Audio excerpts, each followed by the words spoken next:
जय हिंद दोस्तों, कैसे हैं आप? आशा करते हैं आप स्वस्थ होंगे और मस्त होंगे, अपनी तैयारी में लगे होंगे। चलिए हम आज आप लोगों के लिए फिर से एक मैथ का मॉक टेस्ट लेकर आए हैं। जैसा कि आप लोग जान रहे हैं, हम आप लोगों के लिए मैथ का मॉक टेस्ट करा रहे हैं, जिससे आपकी तैयारी को एकदम तैयारी में और भी मदद मिले, ठीक है? तो मॉक टेस्ट क्यों करा रहे हैं कि आप एग्ज़ाम में आपका स्पीड मेंटेन हो सके, ठीक है? आपका अगर स्पीड सही रहेगा तो आप ज़्यादा क्वेश्चन अटेम्प्ट करके और ज़्यादा एक्यूरेसी के साथ कर सकेंगे। तो मॉक टेस्ट कराने का फ़ायदा ये है कि आप चैप्टर वाइज़ करते हैं, तो एक चैप्टर करते हैं, अगला चैप्टर थोड़ा-थोड़ा पीछे-पीछे भूला जाता है। लेकिन हम एक मॉक टेस्ट के ज़रिए से आप लोग को सारे क्वेश्चन मिक्स कराएँगे। जैसे आप लोग एग्ज़ाम में बैठ कर के क्वेश्चन करते हैं पूरे चैप्टर का मिक्स, वैसे ही हम आप लोगों के लिए मॉक टेस्ट लेकर आए हैं। तो मॉक टेस्ट देना बहुत ही आवश्यक है, इससे आप पता चलता है कि हमारी तैयारी कहाँ तक हुई है, ठीक है? तो उसी को ध्यान में रखते हुए हम आप लोगों के लिए मॉक टेस्ट लेकर आए हैं। और ये मॉक टेस्ट कोई फिजूल का मॉक टेस्ट नहीं है कि बहुत ज़्यादा हार्ड क्वेश्चन या बहुत ज़्यादा सरल क्वेश्चन, ऐसा कुछ भी नहीं है। ये कोई इसमें वही क्वेश्चन लिया गया है जो रेलवे में पूछता है। रेलवे हमेशा आप पैटर्न देखिएगा, 18 से लेकर के 22-24 में जो भी एग्ज़ाम हुए, जितने भी एग्ज़ाम रेलवे के हुए हैं, सब उसी के प्रीवियस ईयर क्वेश्चन हैं, ठीक है? तो वो क्वेश्चन कैसे-कैसे पूछता है, किस-किस चैप्टर से पूछता है, उसी हिसाब से मॉक टेस्ट बनाया गया है। तो आप लोग चलिए ज़्यादा देर ना करेंगे, सीधा चलेंगे क्वेश्चन पर। क्वेश्चन देखिए क्या है कि क्वेश्चन दिया गया है कि 8 अवलोकनों का माध्य 110.5 है। यदि अवलोकनों में से 7 अवलोकन 3, 15, 7, 19, 12, 17 और 8 है, तो 8वां अवलोकन ज्ञात कीजिए। ठीक है, हमें दिया, देखिए मीन का मतलब क्या होता है? मीन का मतलब होता है, समझ लीजिए एक तरीके से ये क्या है, औसत ही है। औसत जिसे बोलते हैं आप, एवरेज, औसत ही होता है। तो हम कह सकते हैं कि अगर 8 अवलोकन है, अगर औसत 10.5 है, तो टोटल अवलोकनों का योग कितना होगा? तो हम कह सकते हैं कितना हो जाएगा, 8 गुणे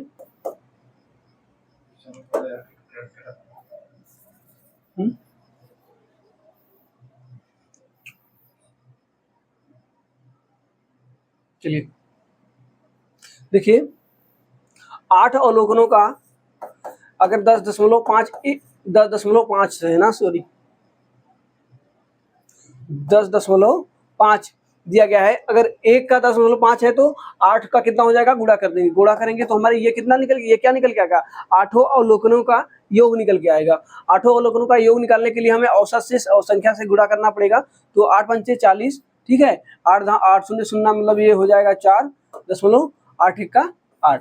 तो हमारा जो 8 अवलोकनों का योग होगा वो कितना होना चाहिए, 84 होना चाहिए, ठीक है। तो लेकिन हमें 8 में से 7 अवलोकन दिया गया है, तो हम 7 को जोड़ते हैं और ये 84 में से घटा देंगे तो हमें 8वां प्राप्त हो जाएगा। तो देखिए यहाँ से क्या करेंगे, और देखिए हम आपको योग करना भी सिखा रहे हैं, आप उसको भी समझे रहिए।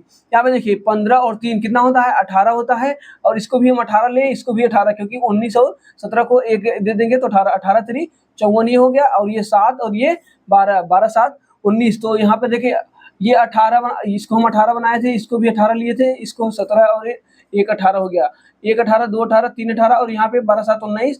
तो यहाँ पे हो गया कितना, 4 18, 18 चौक 72 और 73 हो जाएगा, ठीक है। ये 73 और 8, 73 8 कितना होता है, 81।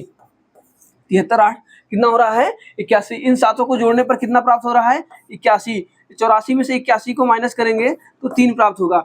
यही जो 3 है ना, यही हमारा 8वां संख्या होगा, ठीक है। क्योंकि हम जानते हैं कि यहाँ पे 7 अवलोकन दिया गया है, 8वां अवलोकन हमसे पूछा गया है, तो हम 7 अवलोकन का योग, और ये हमें माध्य दिया गया है, तो हम 8 अगर माध्य दिया गया है, माध्य में हम संख्या से गुणा करेंगे तो उन सबका योग प्राप्त होता है, ठीक है। तो यहाँ पे हम योग कर लिए, योग कितना हुआ था, 84। 8 अवलोकनों का योग 84 था और 7 का 81। तो हमें 8वां प्राप्त करने के लिए उसमें से माइनस करेंगे तो 3 प्राप्त होगा, जो कि ऑप्शन नंबर सी सही होगा। चलिए अगला देखिए, बहुत ही आसान क्वेश्चन था वो। दूसरा क्वेश्चन देखिए क्या दिया गया है, निम्नलिखित आंकड़ों की माध्यिका और माध्य के बीच का अंतर ज्ञात कीजिए। पहले आप माध्यिका और माध्य कैसे निकालेंगे। माध्य जानते हैं क्या होता है, माध्य बराबर, माध्य एक तरीके का आपका एवरेज ही होता है, औसत जिसे आप कहते हैं।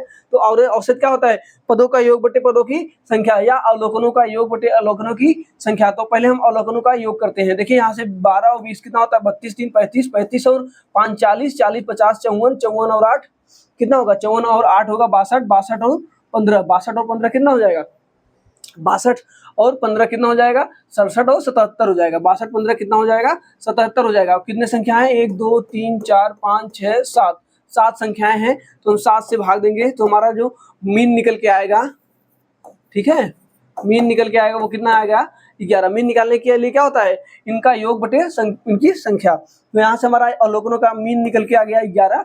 और हमें क्या पूछा था, माध्यिका।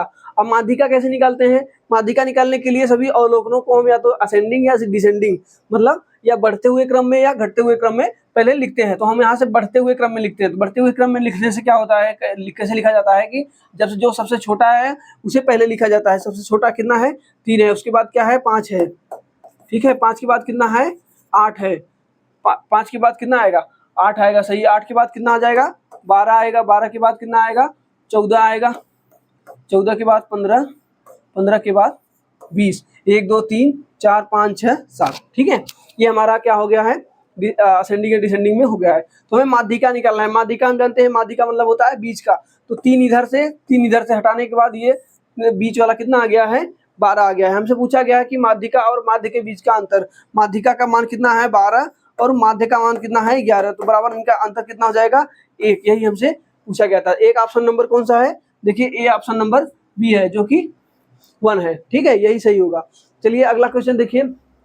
अगला क्वेश्चन हमारा क्या है, कहा है कि बंटनों का माध्य 14 है और मानक विचलन कितना है, 5 है, ठीक है। विचरण गुणांक ज्ञात कीजिए। तो ऐसे क्वेश्चन को सॉल्व करने के लिए आपको फार्मूला होता है, ठीक है। फार्मूला क्या होता है कि मानक विचलन बराबर होता है कि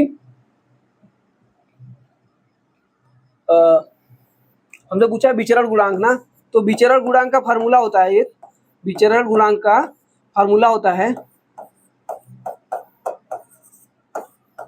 और विचरण गुणांक का फार्मूला क्या होता है कि मानक विचलन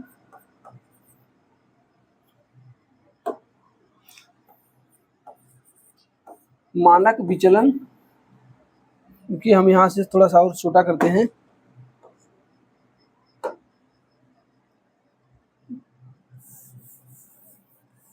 देखिए यहाँ से होता है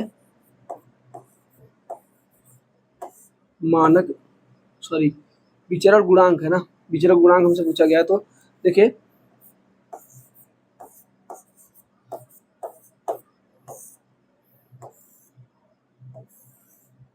विचरण गुणांक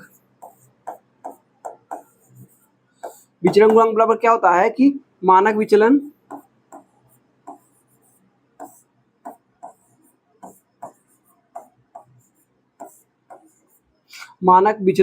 बटे कितना होता है, माध्य गुणे 100। ये फार्मूला होता है किसका, विचरण गुणांक का, ठीक है। विचरण गुणांक का फार्मूला यही होता है, मानक विचलन बटे माध्य गुणे 100। तो मानक विचलन कितना है, 5 है, ठीक है। मानक विचलन कितना है, 5 है, और माध्य कितना है, 14 है, ठीक है। तो गुणे उसके बाद हमें 100 निकालेंगे तो ये हमारा क्या निकल के आएगा, विचरण गुणांक, ठीक है। विचरण गुणांक। तो यहाँ से देखिए परसेंटेज निकालना है, कैसे निकलेगा, ये देखिए कट रहा है, कितने से कटेगा, ये हमारा कटेगा लगभग 2 से कटाए तो ये 7 बार में, ये जाएगा 50 बार में। 5 से कितना कट जाएगा, 5 × 5 = 25, 250/7, ठीक है, 250/7। इसको सॉल्व करेंगे तो 7 3 21 बचा, यहाँ पे कितना 4 40, 7 5 35, ठीक है। उसके बाद क्या बच रहा है, फिर 50 बच रहा है, 7 7 49, ये दशमलव उसके आगे और भी जाएगा, ठीक है। इसके आगे कुछ और जाएगा और प्रतिशत होगा 35.7%। हम लिख सकते हैं 35.7%। देखिए ऑप्शन नंबर कौन सा है, ऑप्शन नंबर सी है, ये सही होगा। तो यहाँ पे देखिए, यहाँ पे आपको सिर्फ ये फार्मूला पता होना चाहिए। अगर ये फार्मूला पता है आपको तो आसानी से इस क्वेश्चन को सॉल्व कर सकते हैं। ये फार्मूला क्या होता है विचरण गुणांक का, विचरण गुणांक को बराबर होता है मानक विचलन बटे माध्य गुणे 100, ठीक है। ये देखिए ये रेलवे में पूछे जाते हैं, रेलवे जेईई के एग्जाम में पूछा गया है 1/6/2019 के शिफ्ट 1 में, ठीक है। चलिए अगला क्वेश्चन देखिए। अगला क्वेश्चन हमारा क्या है कि एक टावर के पास से एक पहाड़ी के शीर्ष का उन्नयन कोण 60 डिग्री है, ठीक है, और पहाड़ी के पास से टावर का शीर्ष के उन्नयन कोण 30 डिग्री है। यदि टावर की ऊंचाई 50 मीटर है तो पहाड़ की ऊंचाई ज्ञात कीजिए, ठीक है।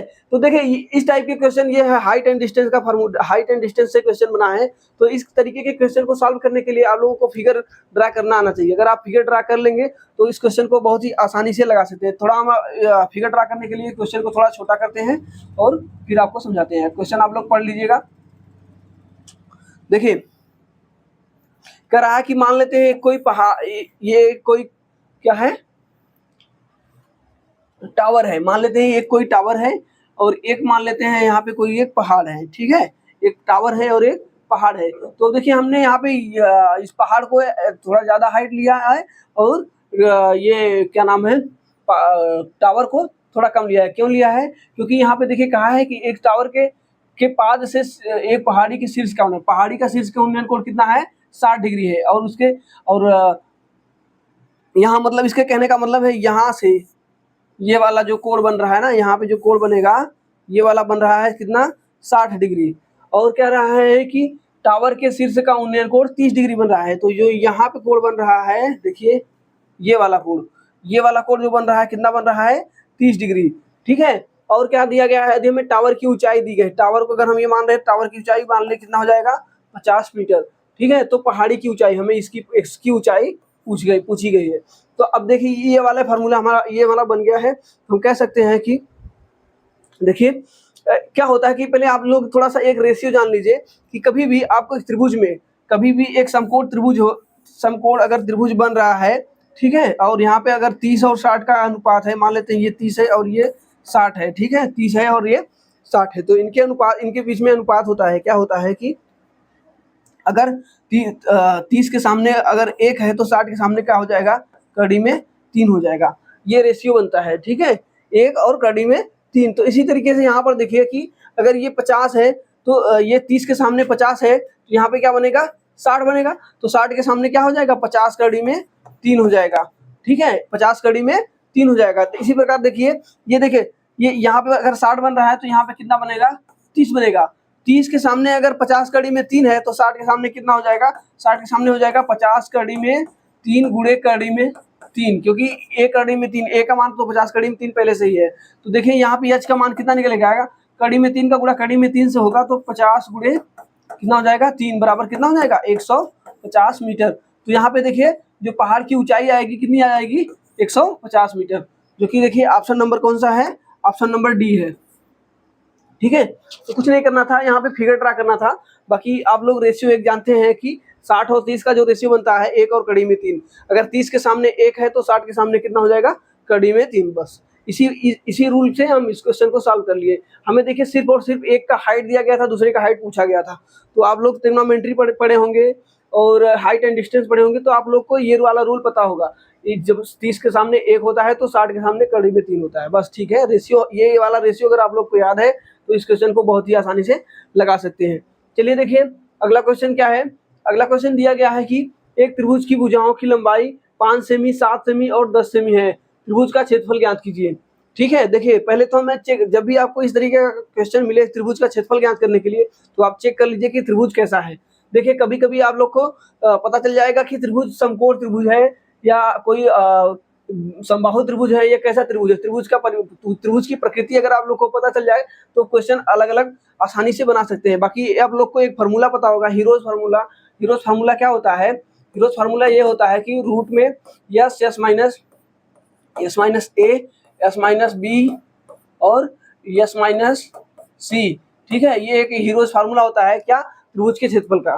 तो यहाँ पे देखिए, और यस क्या है, यहाँ पे यस जो है इसका अर्ध परिमाप है, परिमाप का आधा है। तो देखिए हम किसी भी त्रिभुज का क्षेत्रफल निकालने के लिए इस फार्मूले का यूज कर सकते हैं, लेकिन हम उसके पहले चेक कर लेंगे कि त्रिभुज कैसा है। देखिए ये 5, 7 और 10, 5, 7, 10 देख करके आपको ऐसा तो नहीं लग रहा है कि ये ट्रिपलेट है, तो हमें नहीं लग रहा है कि ट्रिपलेट है, क्योंकि हम जानते हैं कि 5, 12, 13 पढ़े हैं, 3, 4, 5 पढ़े हैं, लेकिन 5, 7, 10 ट्रिपलेट नहीं बनता है। तो हम अब कुछ भी नहीं करेंगे, अब सीधा सीधा इस फार्मूले को रख करके आंसर करेंगे। तो यहाँ से देखिए यस निकालने के लिए क्या होता है, यस मतलब होता है इसका अर्ध परिमाप। अर्ध परिमाप क्या होता है, परिमाप का आधा। तो परिमाप कितना हो जाएगा, 5 + 7 + 10 कितना हो जाएगा, 7, 5, 12 और 10, 22/2।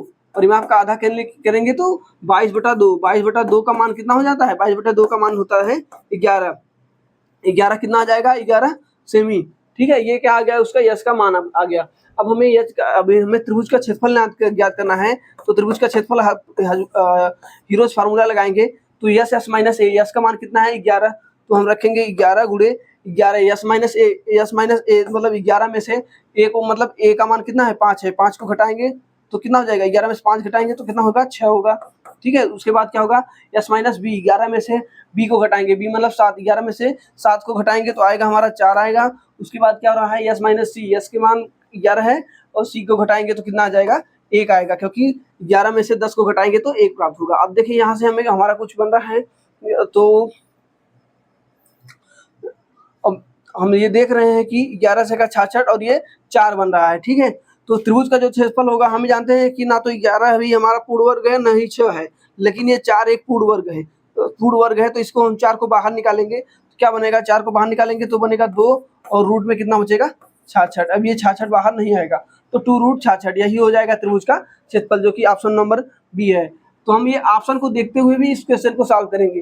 कभी कभी आप यहाँ पे आके अटक जाएंगे, आप लोग को नहीं समझ में आ रहा होगा कि इसका वर्गमूल क्या होगा, नहीं निकाल पाएंगे, तो आप लोग ऑप्शन एक बार जरूर ध्यान दिया करिए, क्योंकि ऑप्शन से भी आंसर दिया जाता है।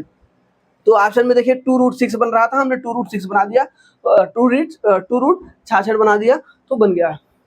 अगला क्वेश्चन देखिए, यदि एक टैंक 6 घंटे में 3 पाइप, एक टैंक 6 घंटे में 3 पाइप एक्स वाई और जेड द्वारा भरा जाता है, यदि जेड वाई से 3 गुना तेज है और वाई एक्स से 2 गुना तेज है, तो पाइप एक्स द्वारा टैंक भरने के लिए कितने घंटे का आवश्यकता होगी। तो देखिए पहले हमें ये तीनों जो पाइपें हैं, इनका जो हमें क्या ज्ञात करना होगा, इनका क्षमता, क्योंकि इनका क्षमता अगर हमें पता चल जाए तो समय से गुणा करके हम निकाल सकते हैं, ठीक है। तो पहले हम इनका क्षमता ज्ञात करते हैं। क्षमता ज्ञात कैसे करेंगे, देखिए एक्स वाई और जेड है, एक्स है, वाई है और जेड है, ठीक है। तो इनकी क्षमता का अनुपात ज्ञात करते हैं। कहा है कि पहले देखिए क्या कहा है कि यदि जेड वाई से 3 गुना है, जेड जो है वाई से 3 गुना है, अगर वाई 1 है तो जेड कितना हो जाएगा, 3 हो जाएगा। और क्या कहा है कि वाई जो है एक्स से 2 गुना तेज है, वाई जो है वो एक्स से 2 गुना तेज है। अब देखिए इसको बनाने के लिए हम अगर एक्स को 1 मानते हैं तो वाई को हमें कितना मानना पड़ेगा, 2 मानना पड़ेगा, ठीक है। वाई को हमें 2 मानना पड़ेगा। अगर वाई 2 मानना पड़ेगा तो जेड को हमें कितना मानना पड़ेगा, 3 गुना, वाई का 3 गुना मतलब 2/3 6 हो जाएगा। अब देखिए ये हमारा रेशियो आ गया 1 2 6 का, ये क्या है, ये इनके क्षमता का रेशियो है, ठीक है, ये इनके क्षमता का रेशियो है, हम जानते हैं। अब हमें यहाँ से टोटल वर्क निकालना है, पहले हम टोटल काम निकालें। टोटल काम निकालेंगे तो कैसे टोटल काम निकलेगा, टोटल काम बराबर होता है क्षमता गुणे समय। तो यहाँ पे देखिए तीनों मिल करके कर रहे हैं, तो तीनों मिल के कर रहे हैं, तीनों का क्षमता ऐड होगा, 6 3 9 हो जाएगा। इनका 9 क्षमता है और 6 घंटे काम कर रहे हैं, ठीक है, 6 घंटे काम कर रहे हैं, 9 छके 54, ये 54 टोटल इनका क्या आ गया है, काम आ गया है। कोई भी काम या 54 इनका टैंक का ये टोटल हमारा वर्क निकल के आ गया। अब इस वर्क को एक्स से कराना है, तो 5x द्वारा टैंक को भरने में कितना समय लगेगा, इस मतलब इस पूरे काम को सिर्फ अगर एक्स काम करेगा तो कितना समय लगेगा। एक्स का क्षमता कितना है, 1 है, तो 1 से भाग देंगे, यही हमारा आंसर हो जाएगा। एक्स 1 से भाग देने पर हमें प्राप्त होगा 54 घंटे। तो जो इस क्वेश्चन का आंसर होगा वो कितना हो जाएगा, 54 घंटा, जो कि ऑप्शन नंबर बी सही होगा। एक्स जो है वो पूरे काम को अकेले 54 घंटे में पूरा कर सकता है, यही पूछा गया था। चलिए देखिए अगला क्वेश्चन भी इसी तरीके से है कि 3 नल दिया गया है पी क्यू आर द्वारा अलग अलग एक टंकी को भरने के लिए समय का अनुपात, यहाँ पे देखिए समय दे दिया गया है, ठीक है, बढ़िया क्वेश्चन है, इसको बनाइएगा।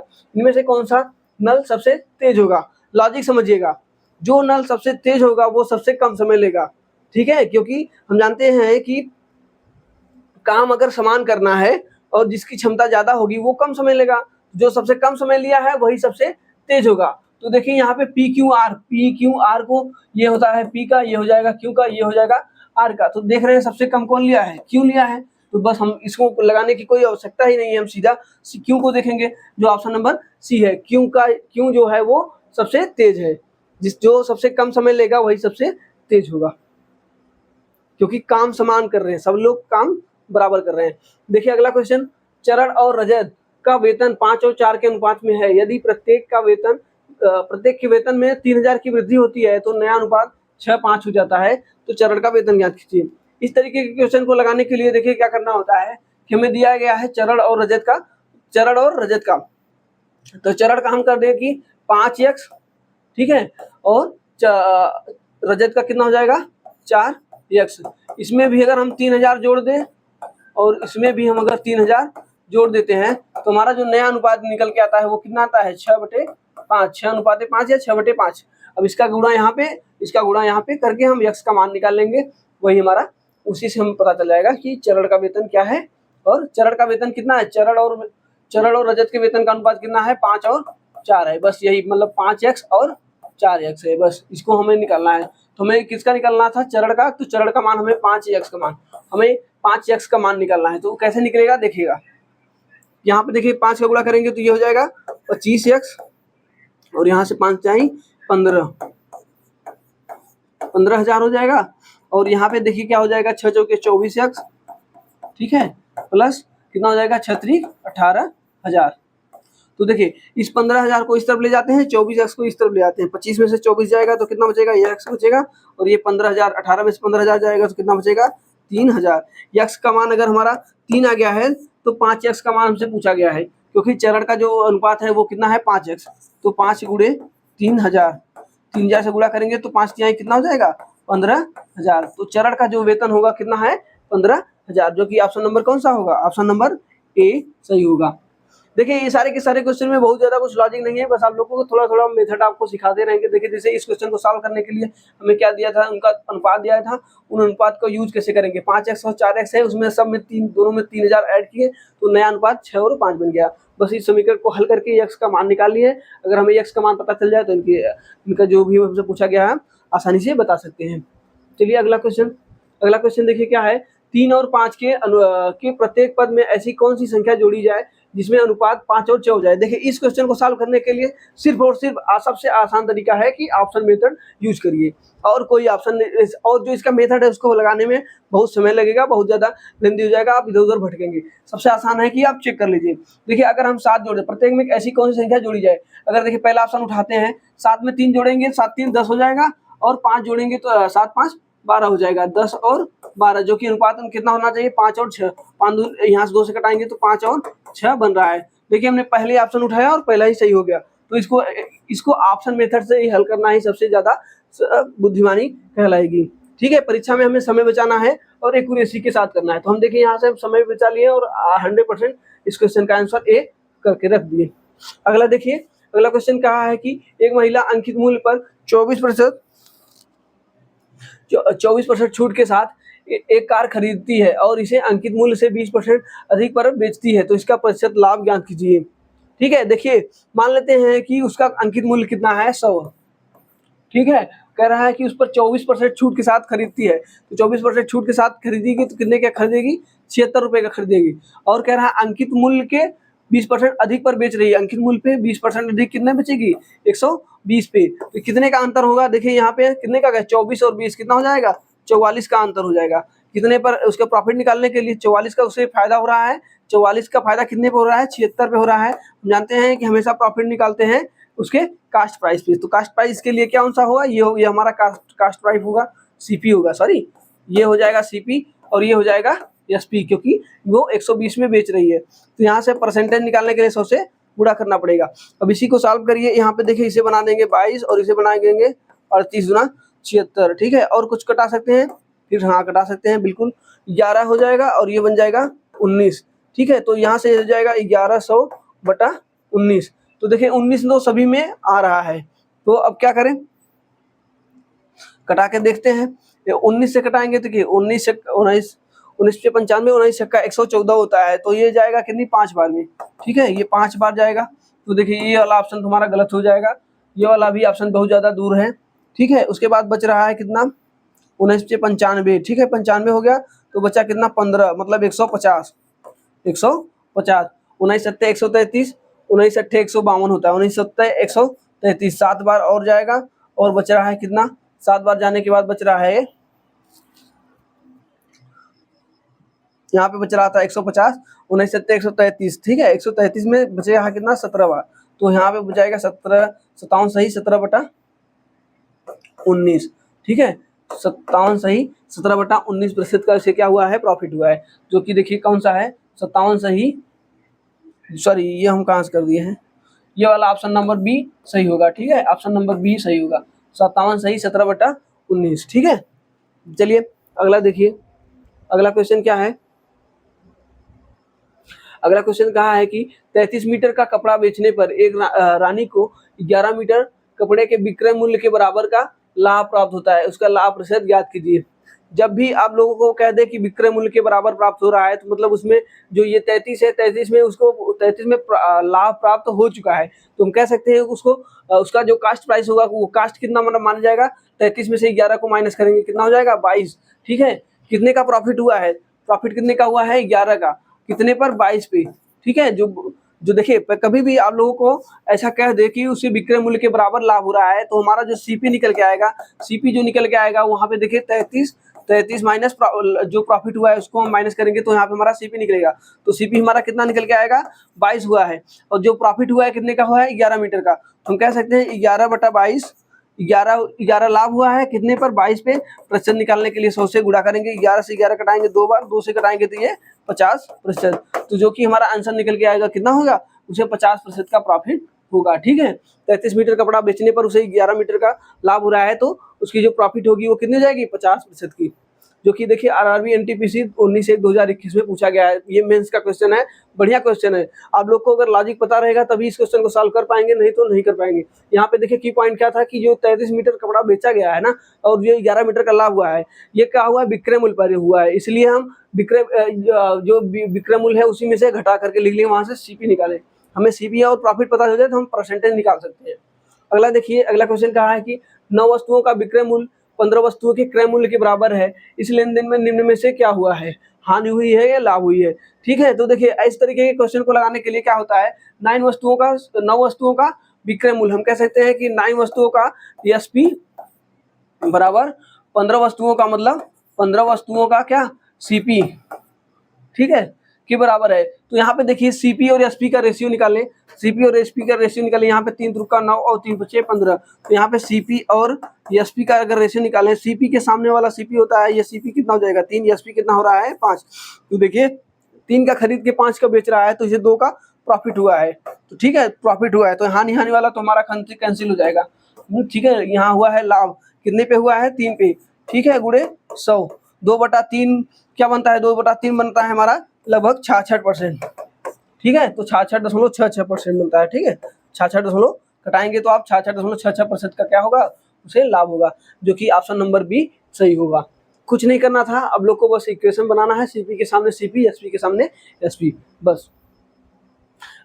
अगला क्वेश्चन देखिए, कह रहा है कि एक हाल के पर फर्श की लंबाई 16 मीटर है और चौड़ाई 12 मीटर है, जिस पर वर्गाकार टाइल लगाए जाने हैं। ठीक है, यदि टाइल की कम से कम संख्या का उपयोग किया जाना चाहिए तो प्रत्येक वर्गाकार टाइल की लंबाई क्या ज्ञात कीजिए। देखिए इस तरीके के क्वेश्चन में कहा है, यहाँ पे देखिए लैंग्वेज से खेला गया है, कहा है कम से कम संख्या, कम से कम संख्या कहा है, तो वो जो टाइल्स का वर्गाकार टाइल होगा वो सबसे बड़ा वर्ग होना चाहिए, जो दोनों को बराबर से बना सके। तो देखिए कह रहा है कि जैसे आप समझिएगा इस क्वेश्चन को बढ़िया से, हम आप लोग को समझाते हैं थोड़ा। देखिए ये कोई एक स्थान है, ठीक है, ये कोई स्थान है, और यहाँ पे देखिए इसकी जो लंबाई है वो 16 है और चौड़ाई कितनी है 12 है। ठीक है, यहाँ पे वर्गाकार टाइल्स लगाई जाएंगी, वर्गाकार टाइल्स लगाई जाएंगी, छोटे छोटे वर्गाकार टाइल्स लगाए जाएंगे। अब ये कितने लगाए जाएंगे ये निश्चित नहीं है, इसी को हमें ज्ञात करना है कि कितने टाइल्स लगाए जाएंगे। लेकिन उसने ये कहा है कि जो ये टाइल्स होंगे ये ऐसे टाइल्स होंगे जो सभी एक समान टाइल होंगे, टाइल तो एक समान ही होगा, और वो सबसे बड़ा होना चाहिए, क्योंकि कम से कम टाइल में, ये जो टाइल्स की संख्याएं हैं वो कम से कम टाइल्स में लगाई जाए। ठीक है, तो हमें उसी का माप ज्ञात करना है। तो ये इसको कैसे ज्ञात करेंगे कि देखिए ये जब भी इस तरीके का क्वेश्चन बने तो हमें सिर्फ और सिर्फ क्या करना होगा, 16 और 12 का क्या लिखना होगा, उसका हमें HCF निकालना होगा, मतलब HCF मतलब म से निकालना होगा। म से निकालने के लिए, महत्तम समापवर्तक निकालने के लिए क्या होता है कि 16 को लिख सकते हैं क्या 4 × 4, और 12 को लिख सकते हैं 4 × 3। तो इसमें देखिए कॉमन क्या है, 1 4 इसमें है, 1 4 इसमें है, तो यही हमारा HCF हो जाएगा। ठीक है, यही हमारा HCF हो जाएगा। तो 4 मीटर, जो 4 मीटर का जो टाइल्स का पूछा है हमें, प्रत्येक वर्गाकार टाइल की लंबाई ज्ञात कीजिए। वर्गाकार है तो उसकी लंबाई हो या चौड़ाई दोनों बराबर होगी, हमें वही मतलब उसकी भुजा पूछी है, तो भुजा कितनी हो जाएगी 4 मीटर हो जाएगी। 4 मीटर भुजा की अगर कोई टाइल्स होगी तो वो इस पूरे क्षेत्रफल को कम से कम टाइल्स में ये कंप्लीट हो जाएगा। बस यही हमसे पूछा था। अगला क्वेश्चन देखिए, अगला क्वेश्चन हमें दिया गया है 3 4 5 के अनुपात वाली 3 संख्याओं का लस 2400 है, तो उनका म ज्ञात कीजिए। बढ़िया क्वेश्चन है। देखिए इस तरीके के क्वेश्चन में क्या करना होता है कि देखिए हमें अनुपात कितने कितने का दिया है, 3 अनुपात 5 अनुपात 3 अनुपात 4 अनुपात 5, ठीक है।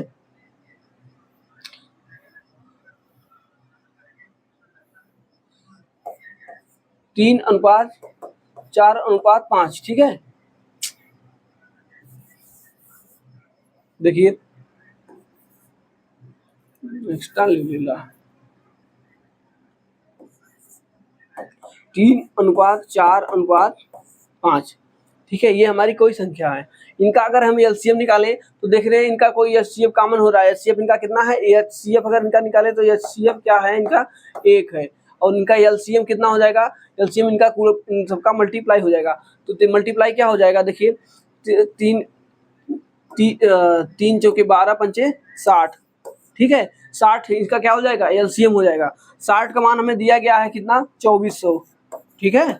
60 का मान हमें दिया गया है 2400, तो 1 का मान कितना हो जाएगा 40, ठीक है। 0 से 0 6 चौके 24 40, तो 1 यूनिट का मान हमें कितना पता चल गया है 40, और हमें एचसीएफ कितना है 1 यूनिट, हमें 1 यूनिट का मान ही पूछा गया है। तो हम कह सकते हैं कि इसका एचसीएफ भी कितना हो जाएगा 40। तो इसका जो एचसीएफ निकल के आएगा वो कितना निकल के आएगा 40, जो कि ऑप्शन नंबर बी होगा, ठीक है। चलिए अगला देखिए, अगला क्वेश्चन क्या है। अगला क्वेश्चन दिया गया है हमें x का मान निकालना है, ठीक है। तो x का मान निकालने के लिए देखिए हम क्या कर सकते हैं कि आप देखिए इसको हम थोड़ा छोटा करते हैं, थोड़ा जगह चाहिए समझाने के लिए, ठीक है। देखिए हमें दिया गया है x बटे रूट में 128, ठीक है, बराबर रूट में 162 बटे x का गुणा यहाँ पे करेंगे तो हो जाएगा x स्क्वायर, और इसका गुणा करेंगे तो ये गुणा होने के बाद ये रूट में ही 128 और गुणे 162।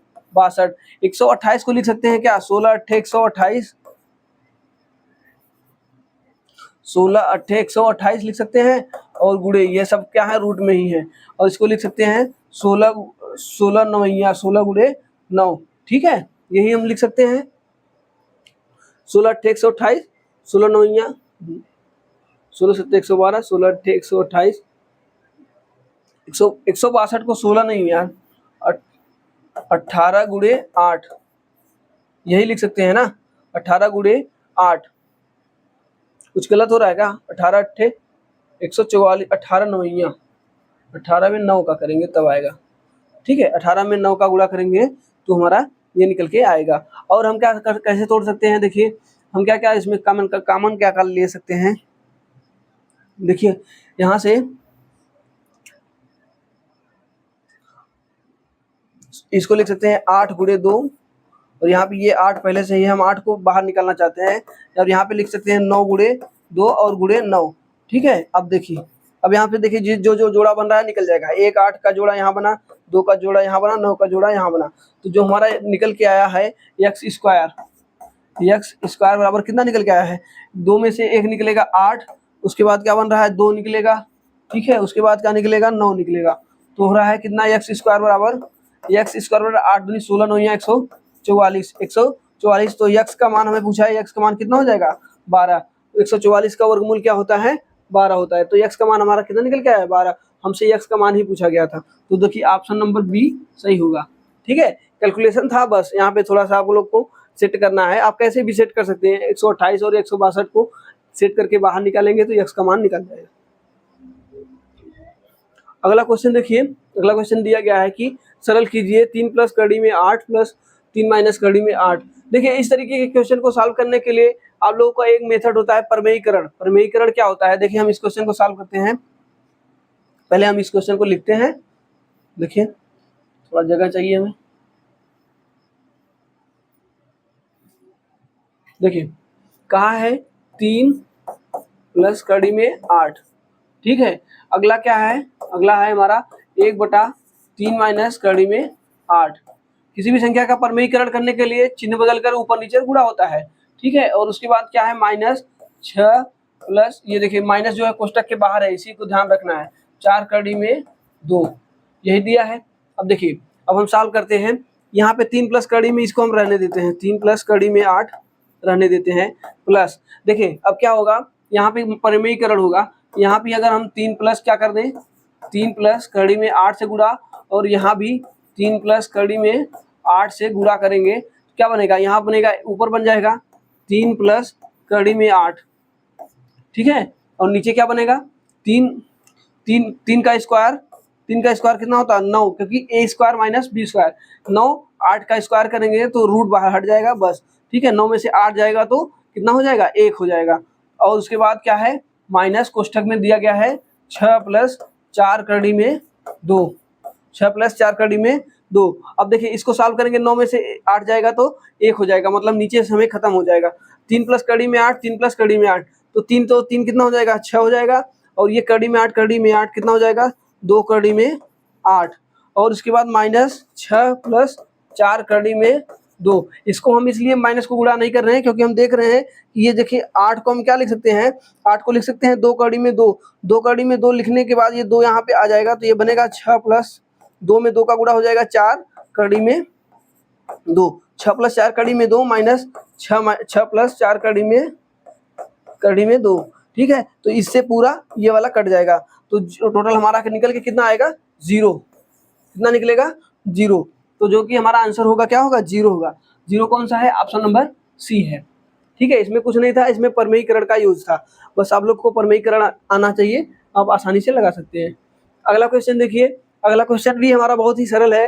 इसमें क्या करना होता है, बस जो पीछे से आप चलते चलिए, देखिए रूट में 16 है, रूट में 16 को का वर्गमूल करेंगे तो कितना बनेगा 4 बनेगा, ठीक है, 4 में ये फिर 12 में 4 जुड़ जाएगा तो कितना हो जाएगा 16 हो जाएगा, फिर 16 का वर्गमूल कितना होता है 4 होता है, 4 को यहाँ पे ऐड करेंगे तो ये बनेगा 225। अब 225 का वर्गमूल कितना होता है 15 होता है, तो यहाँ पे हम कितना ऐड करेंगे 15, 15 और 10 कितना होता है 25 होता है, तो रूट में 25 का मान कितना, रूट 25 का मान कितना होता है 5 होता है, तो इसका आंसर क्या हो जाएगा 5 हो जाएगा। कुछ भी नहीं करना था, पीछे से हल करते चले आइए और आंसर तुरंत हो जाएगा। अगला क्वेश्चन देखिए, अगला क्वेश्चन दिया गया है कि 16,641 का वर्गमूल क्या है। देखिए ऐसे क्वेश्चन जब भी आते हैं ना तो ये हमेशा ये जो संख्याएं होती हैं ये हमेशा पूर्ण वर्ग होती हैं। जब पूर्ण वर्ग किसी पूर्ण वर्ग को का वर्गमूल निकालना हो तो कैसे निकलता है, देखिए पहले हम देखेंगे कि इकाई का अंक क्या है। इकाई का अंक 1 है, तो इकाई का अंक 1 होने का संभावना मतलब उसका जो वर्गमूल होगा क्या हो सकता है, किसके स्क्वायर में 1 आता है। देखिए एक संख्या 9 है उसकी स्क्वायर में 1 आएगा और एक संख्या 1 है उसकी स्क्वायर में 1 आएगा। तो हम यहाँ पे ये इकाई का अंक तो निर्धारित कर सकते हैं। देखिए इकाई का अंक तो निश्चित हो गया, मतलब या तो 9 होगा या तो 1 होगा, ठीक है। उसके बाद क्या होगा कि 2 अंक को हम छोड़ेंगे और ये 3 अंक बच रहा है 166। अब इस 166 को हम चेक करेंगे ये किस किस के वर्ग के बीच में आएगा। तो कि 12 का वर्ग होता है 144 और 13 का वर्ग होता है 169, तो 12 और 13 के बीच में होगा। जब ये 12 और 13 के बीच में है, ये 12 और 13 के बीच में हो रहा है, तो हम कह सकते हैं कि ये जो 12 है यही इसका पहले 2 अंक ये हो जाएगा। अब आखिरी का अंक क्या होगा उसी को डिसाइड करने के लिए देखेंगे कि 1 होगा कि 9 होगा। तो इस कंडीशन में देखने के लिए क्या होता है कि 12 का स्क्वायर होता है 144 और 13 का स्क्वायर होता है 169। अब आप ये बताइए ये 144 के पास में है कि 169 के पास में है। तो देख रहे हैं ये 169 के ज्यादा करीब है, तो जब जिसके करीब है तो ये क्या है बड़ा वाला मान है, तो बड़ा वाला मान है तो हम बड़े वाले मान को रखेंगे, तो ये हो जाएगा 129। तो इसका वर्गमूल जो हो जाएगा वो 129 हो जाएगा। ये वर्गमूल निकालने का मेथड है, ट्रिक है, तो इसको आप लोग याद रखिएगा और समझिएगा। तो यहाँ से देखिए ऑप्शन नंबर सी सही हो जाएगा। अब हम अगला क्वेश्चन देखते हैं। अगला क्वेश्चन हमारा क्या है, कह रहा है कि 18,769 की वर्गमूल के कितने अंक निहित है। हाँ ये क्वेश्चन बहुत बढ़िया है। कभी कभी आप लोग जानिए कभी भी 2 अंक है, कभी भी दो अंक का कोई संख्या है ना तो उसका जो वर्गमूल होगा वो 1 अंक होगा। कभी कभी देखिए 2 अंक का जो भी संख्या होगा, 2 अंक की कोई संख्या मान लेते हैं, 2 अंक का कोई वर्ग है तो उसका जो वर्गमूल होगा हमेशा 1 अंक में आएगा। कभी कभी 3 अंक का कोई वर्ग है, 3 अंक का वर्गमूल 200 मान लेते हैं, 256 है, तो ये इसका कितना आएगा, हमेशा जान लीजिए जितने संख्या होते हैं उसका आधा होता है। लेकिन अगर ये सम संख्या में है तब, अगर विषम में है तो क्या होगा, एक 0 यहाँ पे ऐड करिए। उसके बाद देखिए अब ये कितने अंक बन गए, 4 अंक बन गए, 4 अंक का कितना बनेगा 2। तो इसी प्रकार देखिए इसमें कितने अंक हैं, 1 2 3 4 5 अंक है, तो 5 अंक है तो उसमें एक और ऐड करेंगे, क्योंकि एक को हम एक 0 लिख करके इसको हम 6 बनाएंगे, क्योंकि इसे हम सम संख्या बनाएंगे तो हम 2 से भाग देंगे तो हमारा जो आएगा, जो भी हमारा वर्गमूल आएगा वो 3 अंक का होगा, ठीक है। तो हमारा जो इसमें पूछा है कि इसके वर्गमूल में कितने अंक होंगे, तो कितने अंक होंगे 3 अंक होंगे। आप लोग इसे निकाल करके भी चेक करेंगे तो भी इसके 3 अंक आएंगे। ठीक है, आप लोग निकाल के चेक करिएगा अभी जो हम मेथड बताए हैं उससे। अगला क्वेश्चन देखिए, कह रहा है कि एक समूह में 35 व्यक्तियों में से 20 युवा है और 18 लड़कियां हैं। समूह में कितने युवा लड़कियां हैं? कितने युवा लड़कियां, मतलब युवा भी हैं और लड़कियां भी हैं। तो कह सकते हैं कि देखिए, हमसे कहा गया है इसका ऐसे क्वेश्चन को हम वेन डायग्राम से बनाते हैं। वेन डायग्राम इसका क्या बनेगा कि एक मान लेते हैं ये युवा का है, यूथ का ना, ये यूथ का हो गया और ये हो गया हमारा गर्ल का। ठीक है, तो कह रहा है कि यूथ जो युवा है वो कितने हैं? युवा कितने हैं? 20 हैं और गर्ल कितनी है? 18 है। लेकिन टोटल मिला के कितने हैं? 35 हैं। तो हम ज्ञात करें कि इन दोनों में से दोनों वाला कौन सा हिस्सा होगा। तो 20 और 18 जोड़ेंगे कितना हो रहा है? 20 और 18 जोड़ेंगे तो कितना हो रहा है? 38 हो रहा है। लेकिन टोटल हो कितने रहे हैं? टोटल कितने हैं? 35। तो कितने का डिफरेंट है? 3 का डिफरेंट है। जो ये कॉमन होता है यही होता है। तो यहाँ पे जो इनका निकल के आएगा वो 3 आएगा। 3 युवा ऐसे हैं जो लड़कियां हैं। तो 3 युवा ऐसे हैं जो लड़कियां हैं। तो ऑप्शन नंबर कौन सा सही होगा? बी सही होगा। ठीक है, चलिए आज के 20 क्वेश्चन हमारे यहीं पे समाप्त होते हैं। आप लोगों के लिए ऐसे ही इंटरेस्टिंग और एग्जाम ओरिएंटेड मॉक टेस्ट लाते रहेंगे। आप लोग हमारे साथ जुड़ करके अपने प्रैक्टिस करते रहिए और हमारे YouTube channel connect to exam को लाइक शेयर सब्सक्राइब करते रहिए। अगर आपको ये वीडियो अच्छा लगा होगा, ये क्लास अगर अच्छा लगा है तो आप लोग अपने दोस्तों के साथ शेयर करते रहिए और हमारे यूट्यूब चैनल के बारे में बताते रहिए। ठीक है, चलिए ऐसे ही मॉक टेस्ट के साथ मिलते हैं अगले दिन। धन्यवाद।